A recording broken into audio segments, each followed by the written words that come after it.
Ni matumaini yangu hu mzima buheri wa afya.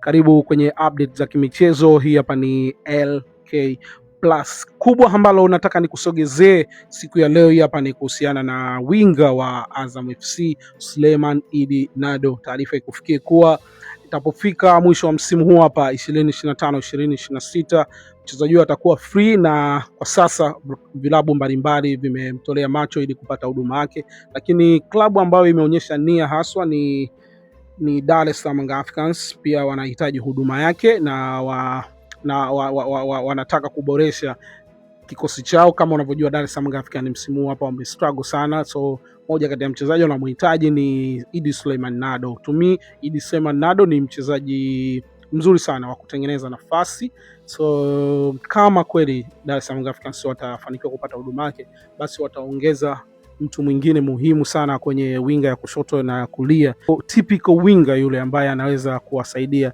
kwenye kutengeneza nafasi. So far Idi Nado amewasaidia Azam FC kutengeneza magoli takriban 7, magoli 4 akiweka kimiani kwa mguu wake wa kulia na magoli 3 akitoa assist. So unaweza kuona Idi Nado ni mzuri sana kwenye passing accuracy yake ni kubwa sana. Mimi kwa binafsi naweza nikatoa alama 8 ya 10 when it comes the issue of passing. Ni mzuri pia kwenye creativity, akiwa uwanjani anakuwa na creativity ya hatari sana. So hata kama kuna mabeki wawili watatu, Idi Nado anaweza akapenya na akaingia kwenye 18. Pia ninachopenda kwa Idi Nado ni closing ability yake.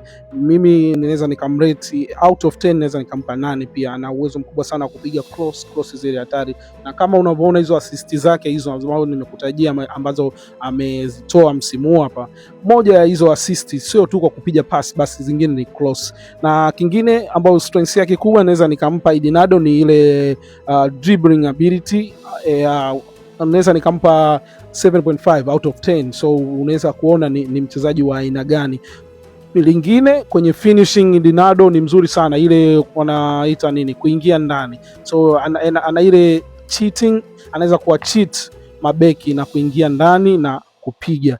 Vile vile mimi na kingine ninachofurahishwa na Idi Nado ni naweza nikasema hii overrating yake, ile 1v1 pia ni mzuri sana kwenye 1v1. Yes, na kama kweli Dar es Salaam Africans watafanikiwa kupata huduma yake, kwangu mimi naona watakuwa kuna kitu wamekiongeza, especially kwenye winga ya kushoto na winga ya kulia, na especially Idi anaweza akakupatia hizo huduma zote, yani kwamba ni anaweza kwenda kushoto na kulia na bado akakupatia ile huduma ambayo we unaihitaji. So ni hayo tu kwa sasa. Hii hapa ni LK Plus. Endelea kutufuatilia kwenye social media zetu, usisahau kulike, kucomment na kushare, na kama ni mara yako ya kwanza kutusikiliza, kutuangalia, unachotakiwa kufanya ni kuclick hiyo button nyekundu ili unapata update zetu zote za kimichezo. Asante, mpaka wakati mwingine.